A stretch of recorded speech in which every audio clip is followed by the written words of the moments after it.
Welcome to episode 97 of Genn and Millie, where a Gen Xer and a millennial share the strength-based perspective through which they view the world. We are your hosts, Allison and Tess.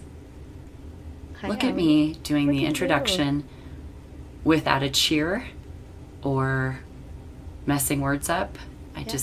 Or pausing to say, 97, that's 3 episodes away from 100. I was just waiting for a note about that. Well, I'm not good at math, but I so appreciate that you still put, this is such a great example of your strengths in action. You still put the intro into the chat for me so that I don't screw it up. Yeah, in case you want to, and I said in case you want to reference it, I know you like to challenge yourself. I am very grateful for all of the humans in my life who know me well enough to know what I need without me even asking for it. I've been learning so much more about that when it comes to strengths recognition and what we teach and preach about complementary partners. Mm-hmm. But I don't often pause to say thank you for that. So thank you for that. You have, since the day I met you, I think been in abundant awareness of the lookout, the watch out of my strengths. Yeah, it's been they good. may need a little assistance. Where's arranger for you? 14. It's higher. That's a strength I'm becoming much more fond of and understanding. We've talked about this before about strengths bias, and I'd always associated that strength with someone that I knew previously, and it drove me a little bit crazy, or maybe the person did, and I associated it with that strength. Yeah. And now I'm starting to learn the nuances of the juggle and how they can pull down. I'm also really starting to see adaptability as a relationship building theme. Ooh, how so?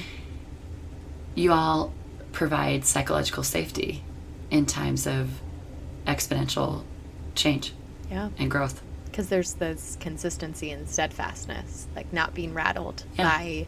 Yeah, absolutely. And that's how I've always described it too, because I think people are confused that it falls into that domain. But I'm like, I feel like it's like the bedrock when everything else is like being chaotic around.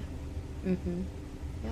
And people with high adaptability, leaders with high adaptability, have this sense of knowing we need it. You know change. You love a dynamic environment. You know change is inevitable. But you can sit in it in this space of like, not comfort, but not discomfort, but like steadfastness. And those of us with low adaptability are just running around. Spiraling out. And just spiraling out. So I do want to recognize that I think from the day that we began working together, I have appreciated and leaned in on your strengths to buffer and protect some of mine and my well-being as a whole. But I am so ready to kind of own not just what I do well, but what I don't do so well. Yeah. That it's, I do use self-deprecation and funny stories to say, wow, I completely don't have my shit together. But it's really true. I do not have my shit together yet. Yeah. And so thank you to all the humans who help see that. Let's start first by, I wanted to pick up where we left off last time. That was a very powerful episode for us to record for me. It was a vulnerable space of sharing a story and sharing a connection. Yeah. And I had a couple people reach out about Matt's side of the story. If you listen back, I shared a little bit about Matt and the influence of music and his impact on me. And I had a couple people reach out and say, and what would he have to say about that? I did want to acknowledge that he did know and did listen, and we had a really meaningful conversation about that episode. Yeah. I think from what I understood from Matt, I did get the story fairly correct. Of course, there's always a couple different sides and nuances. But it was such a great opportunity for me to share something that was hard to share. And then when I was able to chat with him, we actually met and had brunch. There was such a release in that. My anxiousness was gone. I wasn't attached to any outcomes in seeing him. Even seeing him was different. Like I didn't feel the same sort of hurt. It just felt like a release. And we talk a lot about naming things, naming our strengths, naming a talent. I think sometimes when we can name in a safe container, granted, this really isn't an example of a safe container that's going out to strangers. I think it but is. I feel it with you. Yeah. I have this safe container with you. Yeah, I forget that other people listen. And I also am very fortunate to have a safe container with Matt, that to speak honestly to the struggle allowed a lot of that to be released. So I love that. Wanted to segue into today by first acknowledging thank you to the listeners who reached out, who also held space for that story. And yes, Matt did listen, and from what I can understand, he did approve. There's no signs of him suing us at this point. Okay, good. I don't think. Not sure. I'm just learning how to actually podcast. I don't know how to deal with the suit. Right. I called our attorney just to make sure. Right. We don't have one. Anyway, it was quite lovely for me to realize the expression of a difficult story allowed some of the heart attachment to be released. Wow. That's beautiful. I feel like I love that because it is what we aim to do here in this space, is to live authentically and honestly and openly. And so for people to be able to literally be with you and us as that unfolded is really neat. And I think we have other examples of that, right? Of my career path and choices, and you talking about the grief and naming the word divorce. Like, I feel like we've had a lot of really honest moments in this space, and I don't know, it's what makes it safe for me, and I think based on responses we get, I think the listeners also hold that safe space for us and for themselves too, right, is what we try to do. So I love that. Agreed. I love that. Today, I hope we can talk a little bit about, even further into that, what motivates. I was sharing about Genn and Millie as a podcast. You know, you sound very fancy when you meet someone on a plane and you say, yeah, I have a podcast. It's very fancy. And then they say, really? What is it? And then you immediately regret that you said that out loud. So they don't go look it up. Yep. Please don't go look it up. Please. But I then, of course, have to tell the story of how this podcast came to be. And of course, pause. Never. Communication, input. I love that story. I do. You always tell the story. It's one of my favorite stories to tell. Yeah. And so I was talking about, it's Genn and Millie because I'm a Gen Xer, she's a millennial, Garth Brooks, Bob Seger, all the stories. Yep. So I said, we've talked about a lot of different topics. I said, because there are differences that can be celebrated when you think about, Tess doesn't know the world that I grew up in, and there's no way I can know the world that Tess grows up in. We're all growing in this world, and I'm experiencing it from 47, and she's experiencing it from much younger than that. So as I was discussing this with this person that was sitting next to me on the plane, he said, have you ever talked about what motivates and generational differences? And he said, do you think strengths factors into that? And that has been an ongoing question that I get from a lot of leaders, a lot of team leaders.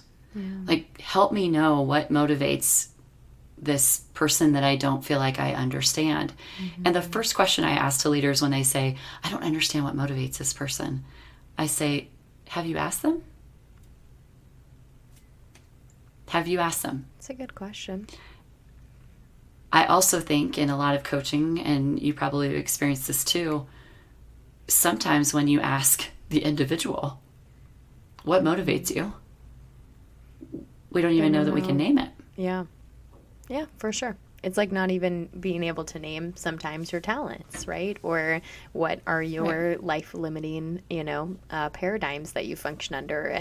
And yeah, I think it's a great conversation. I do want to, for the sake of like technicality, note that there aren't direct correlations between strengths and motivations. There are associations, right? There are some things you might be able to glean based on someone's strength set, but Gallup's strengths as a framework, right, is talents, which are a collection of behaviors and practices, right? So you can do something, in a lot of different ways, but with very different motivations. Or you can do something the same way with many different motivations. And I feel like we've talked about this a little bit because when we did like a podcast on the Enneagram, I think I really differentiated this, right? Because the Enneagram is very much about one's motivation, one's intent, one's purpose.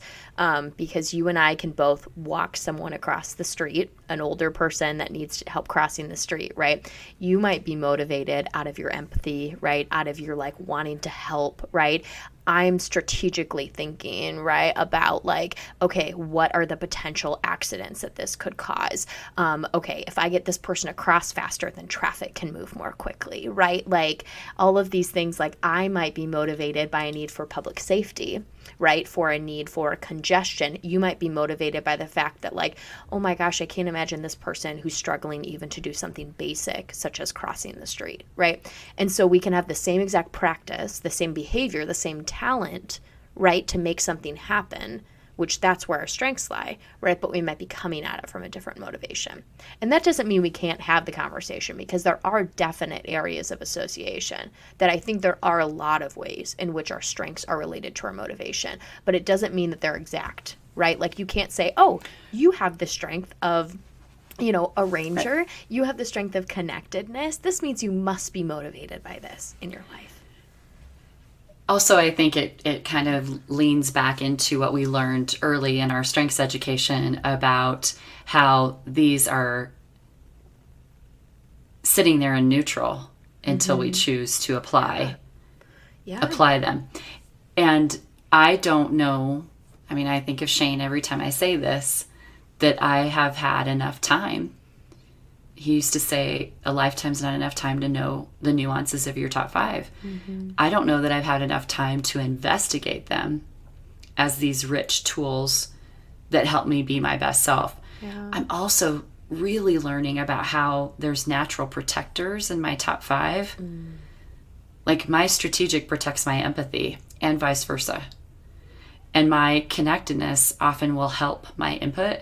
So I have like almost complementary partners built into my top 5 if they're functioning well. Yeah. But sometimes they're not. Mm-hmm. And then I think about how that affects motivation. Absolutely. Are you in balance, out of balance? Are you, stressed, hungry, tired, pissed off? Any of those things in between. But one of the things that kind of brought me to the sense of motivation is that I think leaders today, and I say that, I use that term collectively, we're all leaders. Leaders today are really looking for what helps people stick around. Mm-hmm. Yeah. We're still feeling the effects of the great discontent, the great resignation. I think leaders are looking with strategy and almost a please help me sort of grasping, how do I keep somebody here? Absolutely. The conversations about motivation, asking someone, it's so much more than their strengths. It's values. It's where they are currently in their life. But I did have a friend of mine who's a leader of a pretty significant, fast-moving organization. He is very frustrated by what he sees as generational differences in motivation. And I thought it would be a great topic for us too. Remember when we talked about the assumptions about the different generations? Not all millennials love avocado toast. We talked about that. We talked about, not all Gen Xers are rebels standing with their boombox over their head. Some of those pieces and parts, those are low-level examples. But I think it's a really good practice for us to step back at any given moment out of assumption mode and get curious. So as you are thinking about, and I just want you to share your motivation, and then hopefully the listeners can be immediately in practice as to the questions they may ask you if they were leading an organization that was lucky enough to have Tess's talent and Tess's commitment, and they were asking Tess, what motivates you? I want you to be in real-time practice, listeners. What do you feel like you're hearing that she needs from you as a leader? So I think we should give this a go. Okay. I'm down. I'm good. So, okay. Tess, I would love to know, when you are thinking about, I'm going to take it even further back. When you made the decision to embark on this extraordinarily dedicated, full of sacrifice, learning decision, what motivated you? Well, that's a great question, Allie. I have several motivations that come to mind. The first primarily is living in purpose and in my passion.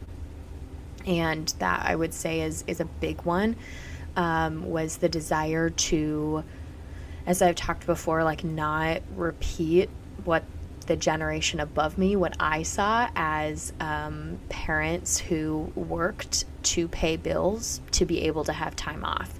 I wanted work that was life-giving and honored my talents and really was something I could be passionate about for my entire life. And so I spent a lot of time discerning and testing and trying and figuring things out before making that decision. But that was the very first one. I would say another major motivation of mine always is the desire to learn and be empowered with information. And so that's definitely something that also leads into that, is the desire to learn, the desire to be enlightened, and then the desire to turn around and empower other people with that information as well has always been not only part of my strengths, but my core values, and something that aligns really well with where I'm at. So if I'm a leader lucky enough to have Tess joining whatever team we're talking about, could be a volunteer situation, could be as a professor in a classroom, thinking about you in the circle, my mind goes immediately to, we need to be able to prove and show that your gifts and talents are being pointed in a direction that is in alignment with your purpose. Yeah. That you can see actual data that shows that's true. And that you will need to be able to have proof that you are doing the opposite of what was modeled to you. Yeah. And I think that's hard to quantify. And I think that's where a lot of leaders struggle, is you can't put a KPI on motivation, right? You can't. You can't measure. How do you quantify when someone comes to you, like I did, and say, I did this because I want to live in passion always. I always want to be living in my purpose. How do you quantify someone's purpose, right? I think what's hard about that, and I think that's definitely a generational trend, a lot of people are willing to forego higher salaries or whatever it is, right, in my generation and younger, for the sake of doing something that's meaningful to them and to the world around them. And I love that about my generation. But I think what's difficult then is there isn't a way to craft that. There isn't a way to make passion and purpose and mission happen, right? You can create a great culture, and that leads to something like that. It's a mediator towards something like passion and purpose and mission. But I think what's easier to spot and measure is a lack of it, right? Is when that spark and when that passion leaves. But at that point, right, what do? Allie, executive coach, because it might be too late, right? Like at that point, we're already looking for a new job because we've lost passion in our current position, right? So burnout gets really nuanced when we start to think about it that way. Because I think people associate burnout with, I'm spending 65 days and I can't separate from my job. Yes. That's not necessarily how we get to burnout. No. And I think leaders need to stop and better understand that if they're not having conversations like this, you run the risk of burnout. And that might not look like somebody staying till 7 o'clock at night. You may not be able to spot those potential burnout pieces if people aren't talking about their motivation. Have you ever, I think, and I'm saying this from a place of, I know that doesn't motivate you and you know it doesn't motivate me, but we know people who are motivated by money. Yeah. And there's nothing wrong with that, right? Like we live in a capitalist society that is literally run by that. And so having the safety of economic wealth is not a bad motivation. I think what I think maybe why it gets a bad rap sometimes is because it's easy. It's easy for that to be a motivator. Because then these other things don't matter, right? Like if it's about money, right, and a company wants to keep you, they'll just give you more money.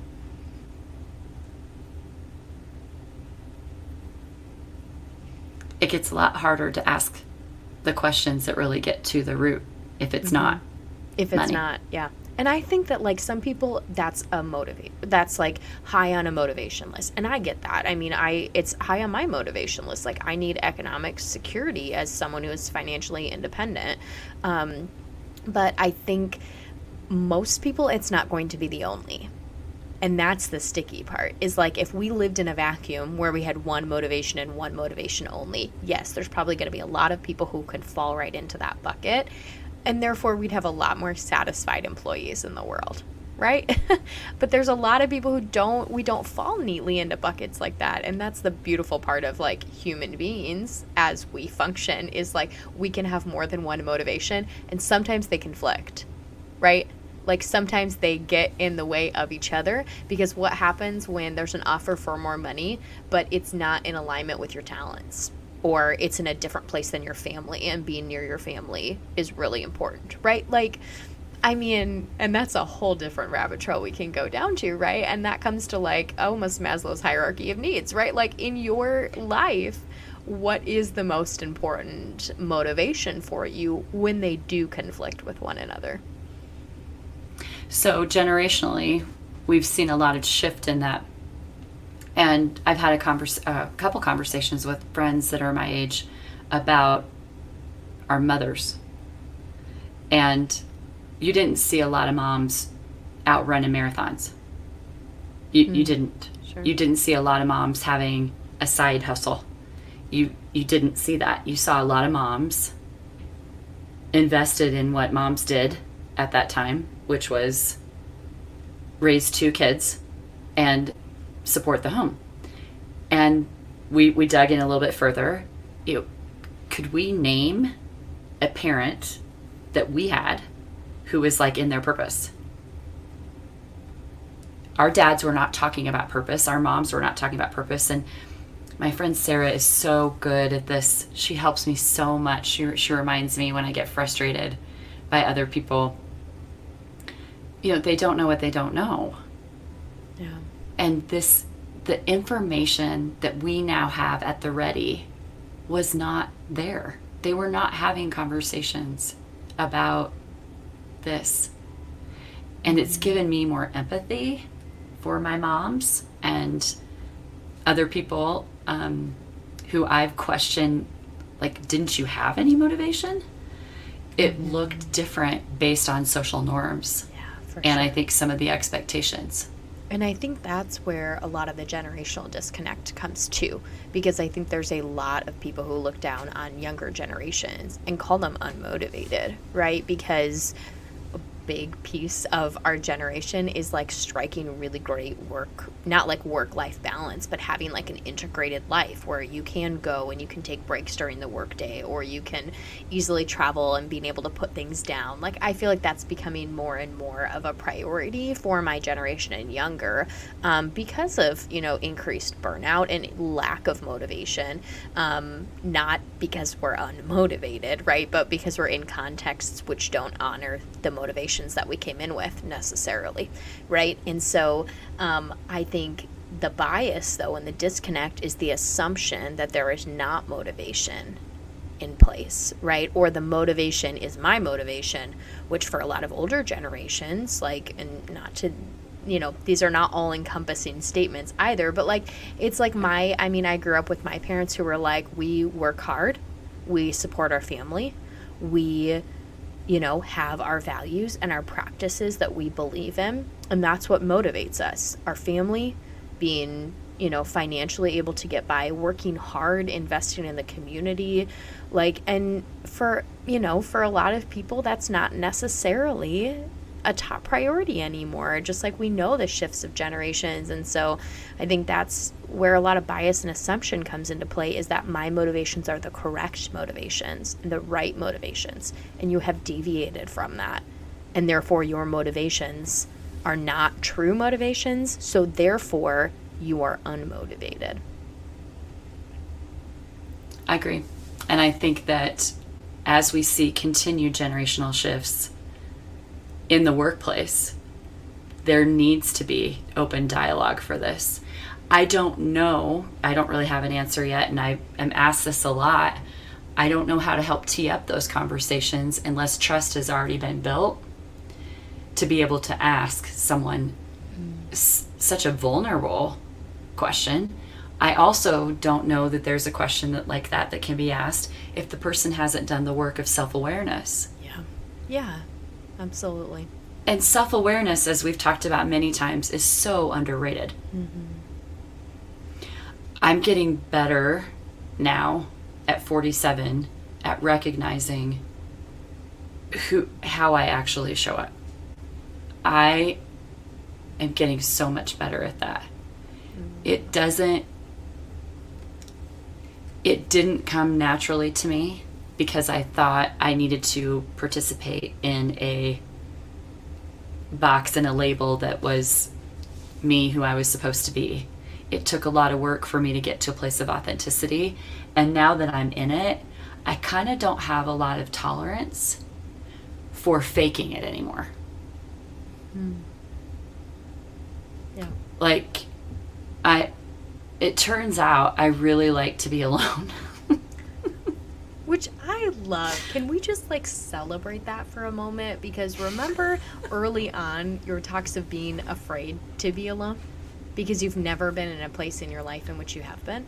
Like years ago, we were talking about this, and you were like, gosh, Tess, I respect you so much because you just practice solitude and you're on your own a lot and you're independent. And now look at you. You're like, now that some of that's being infringed upon in your own life, you're like, gosh, I love being by myself.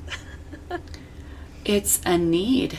It's a counterbalance to the extrovert me.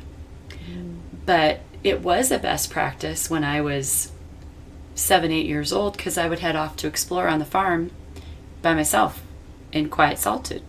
I didn't know that I needed it. Or I'd get lost in a book in quiet solitude. I didn't know that I needed it. I was always craving, why can't I go to town and be with the town kids who get to ride their bikes and be social? I didn't know it was something that I actually needed to counterbalance the extroversion.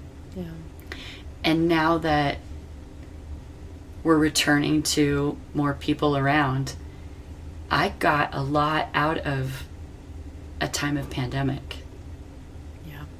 A lot. I love that. And a lot more that I didn't realize. It was a shift in container for me that I didn't actually know that I needed. And now when I return to the Allison, the littles call it the treehouse condo. When I return to the treehouse condo, I feel such peace. It's physically, emotionally, it is an awareness in my body that I just sink into alone, capital A, in the treehouse condo, and the quiet that I need to restructure. I've always been a morning run person with no one with me. I like to hike by myself. There have been best practices that I just hadn't named. I don't know that I really took the time to know me, deeply know me, until the last couple of years. That's beautiful. So I can show up with better answers about my own motivation because of the work of self-awareness. Yeah. But that has to happen. And in the container, when someone is asking about your motivation, there has to be a level of trust and understanding. I agree. And I think that level's different for everyone. But I will say I don't think it's a if A then B situation with self-awareness and motivation awareness, that I think they can go hand in hand, right? Like we might think it's logical to like have this self-awareness first, then to be able to like say this is my motivation for things. But understanding your motivation is a form of self-awareness. And so I keep thinking about when we were talking about, okay, so what happens? I was thinking practically, right? Pragmatic brain went to a place of like, okay, if someone's listening to this and they don't know their motivation, like, right, like what practical steps can we like give people? Like, because we both can probably I was able to pretty easily tell you my motivations for things. And I think we implicitly know, right? But it needs to be dug out. And it reminded me of a practice in this journal writing class that I have been in, academic writing course. And it's been like an awesome course, and it's based on this book called Writing Your Journal Article in 12 Weeks by Wendy Laura Belcher, A Guide to Academic Publishing Success. So it's based on this book, and basically it's to help you in terms of helping you write your argument successfully for your journal article. There's this practice, and like we had to do this in this class, and it was so great. We like read this like role-playing exercise thing, and it was called the so what exercise. So you say a statement, right, of like, this is what my paper's about. So what? Well, so on and so forth. You work to clarify. So what? And you keep asking that question until you get to the root. And I keep thinking about the question to get at the root of purpose is why, which is my favorite question in the whole world. And I love it. And it comes off really harsh to some people in certain contexts, but it's a necessary question, especially by a generation and a culture and society. I think we're moving in general to focus on our intent, our purpose, and our why, right? Find your why, Simon Sinek, all of that. It's becoming a normative part of our discourse, as in the workplace, in family, in everything, right? And so I feel like that could be a good practice for people, right? Like, so name something that you want to get to the motivation of, like why, say something that you want to do in life. Like, I want to do this. Why?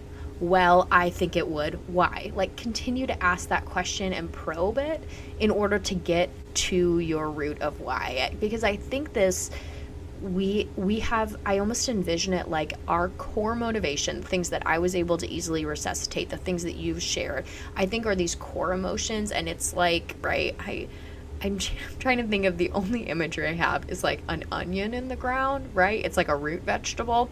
And then like from it plants the pieces that you see, the greenery that pops up above the ground. We all have something above the ground for our motivations, right? Something that's easily tangible, the low-hanging fruit that we can say, okay, I'm going to start ripping at these, like, I don't even know, tell I'm a city person, like the onion leaves, whatever's above ground for a root vegetable, right? Like, I'm thinking all of these things, right? There's something that's poking above ground. Thank you. I'm like, I'm really losing this real quickly. Whatever the thing is that's above ground, right? To be able to pull at that, like the I want to do this, or I feel a desire to do this, even if it's something simple. I want to go to the beach. Well, why do you want to go to the beach? Well, I think it would be a nice break. Well, why do you want to break? oh, well, I think that there's like some imbalance in my life that I want to rectify. Well, why do you think there's some imbalance? Well, because I don't have proper boundaries. Okay, well, why don't you have proper boundaries? Because I'm not respecting myself. Boom. There's the onion at the bottom. Your motivation is the need for self-respect, right? The need to honor your own boundaries, right? So I don't no idea why this practice popped into my brain, but I'm like, the question that we need to continue to ask, right? To continue to till the ground to get to the onion. Such a silly analogy, right? Is why? Because that's the base question of motivation. Well, I think also it helps us to think about the things that we procrastinate or we are unmotivated to do. Yeah. Why? Why not? Mm-hmm. And so boundaries being a great example, and it just so happens to be chapter 10, and I am week 10 in how to do the work. Boundaries are really, really, really hard for me. And if you would get into the why, it's because I am a people pleaser. And if you get into the why of that, it's because I have a narrative that if I am not showing my value and my worth to you and reminding you of my worth and value all the time, you will forget me and not care about me. And why, deeper than that, is because that is the trauma that I experienced. I was always having to prove myself to garner love and affection and attention in my family of origin. Like, you just have to go a little bit further. Yeah. It's hard work. It's hard work. I think it's almost as important, for me at least right now, to name what I'm avoiding or unmotivated to do. That's where radical truth telling gets real tricky for me. It's really easy to tell people I am motivated to do these good things because of this. But to get into, it's so interesting to me how every time I talk about something difficult, my throat chakra just shows up. Yeah, it gets... I hear it on every one of these. Every one of these episodes, it happens. Like, it's truly... It gets, like, shuts down. When it's something that's hard for me to talk about, it just naturally shuts down. That's me trying to protect this inner child voice that wants to say this is bullshit, but I can't get my words out. So there's a lot to learn from, not just the motivation, but what you maybe are unmotivated to do and avoiding, or running, patching, hiding, denying.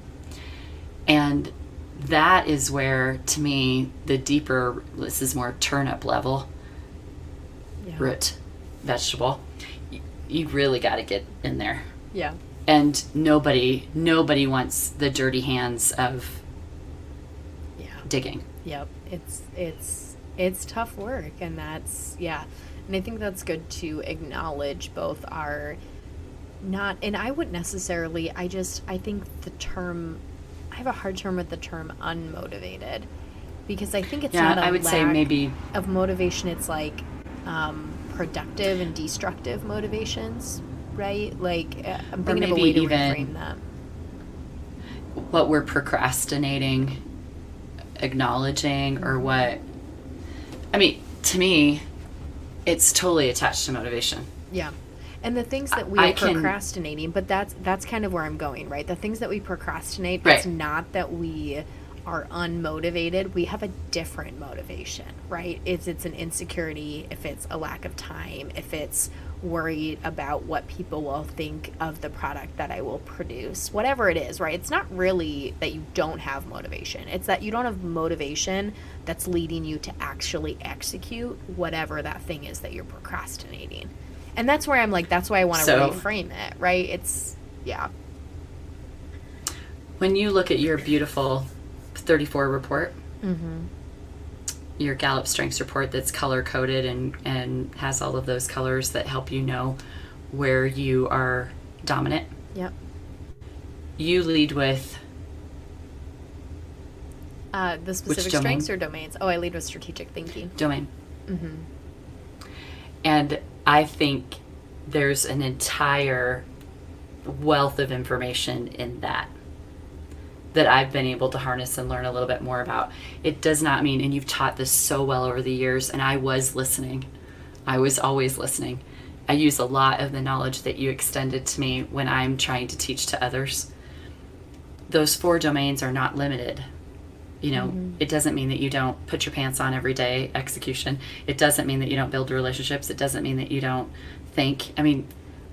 It just means your pathway to getting there may look very different. Absolutely. And so my themes are high influencing and high relationship building, and I struggle with the execution. Sure. So when I look at what is easy for me to be motivated to action, it's usually through relationships and my ability to influence.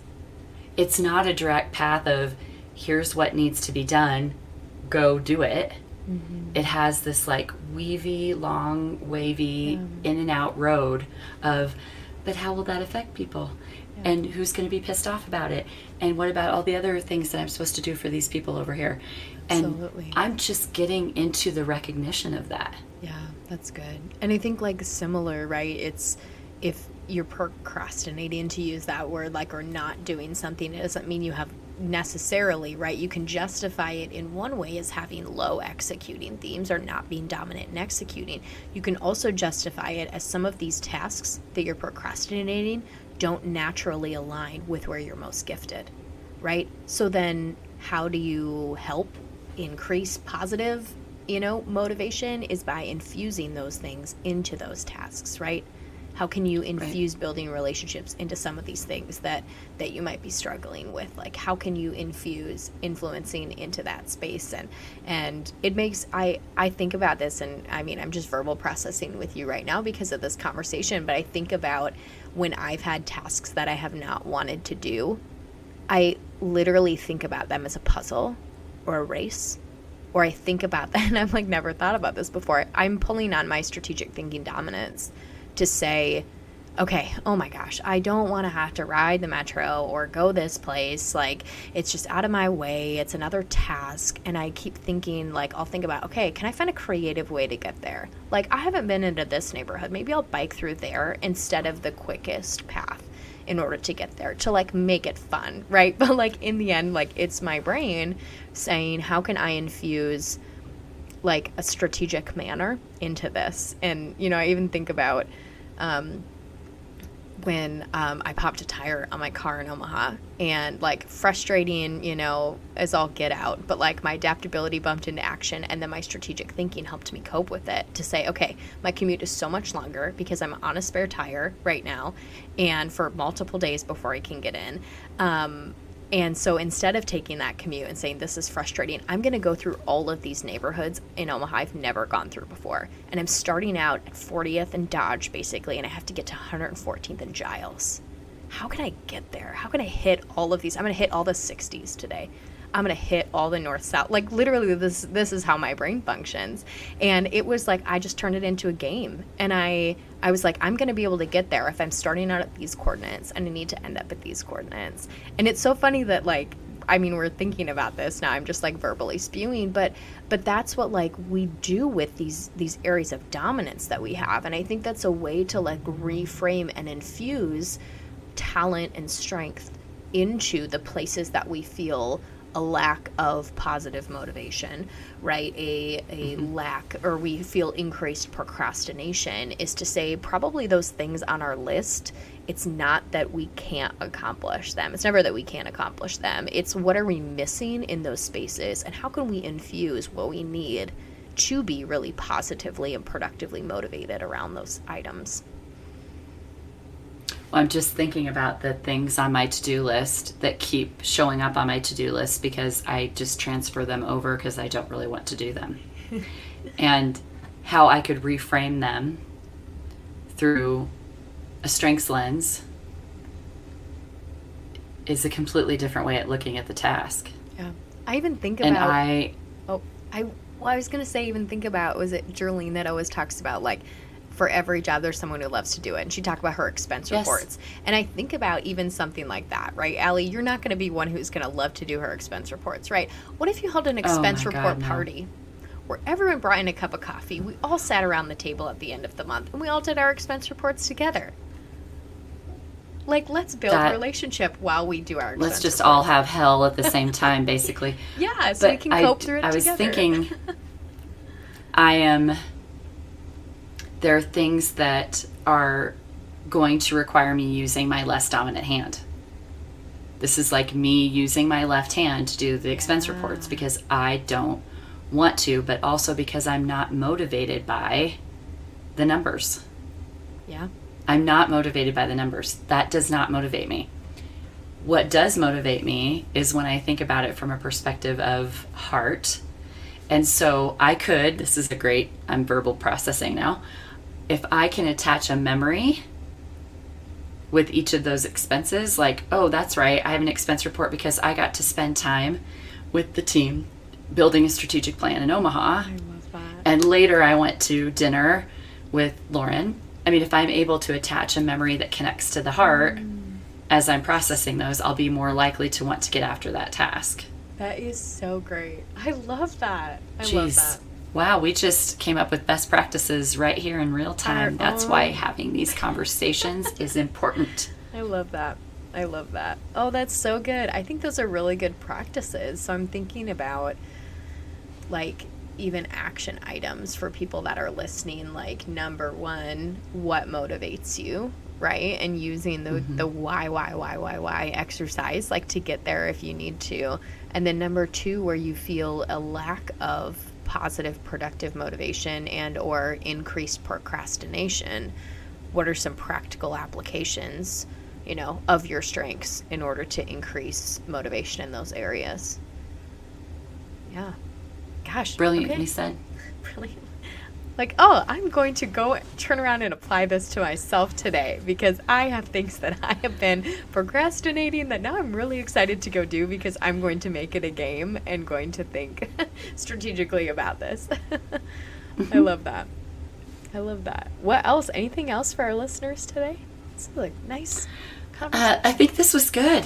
I think good. This, as per usual, comes together in a way that we don't predict. I think in the green room I said, hey, I need to acknowledge the mat thing, and B, let's talk about motivation. And then we get here and this happens. Like it was so, okay. Yeah. It's great. I love it. Okay. I feel like we get trickles of email, but I just want to put another plug in. Like, we'd really love to hear. I think this is a really intriguing conversation, not just in the overall, like, meta, conversation of motivation, right? But the generational differences, the strength-based differences, but then where we feel a lack of it,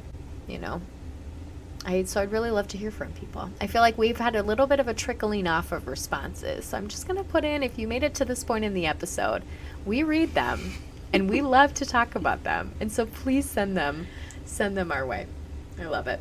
Well, thank you everybody for tuning in to episode 97 of Genn and Millie. If you enjoyed today's conversation, consider sharing this episode with a friend. To interact with us and share your responses to the questions we posed, the best way to do that is by giving us a follow on Instagram at Genn and Millie. That's at GENNANDMILLIE. Until next time.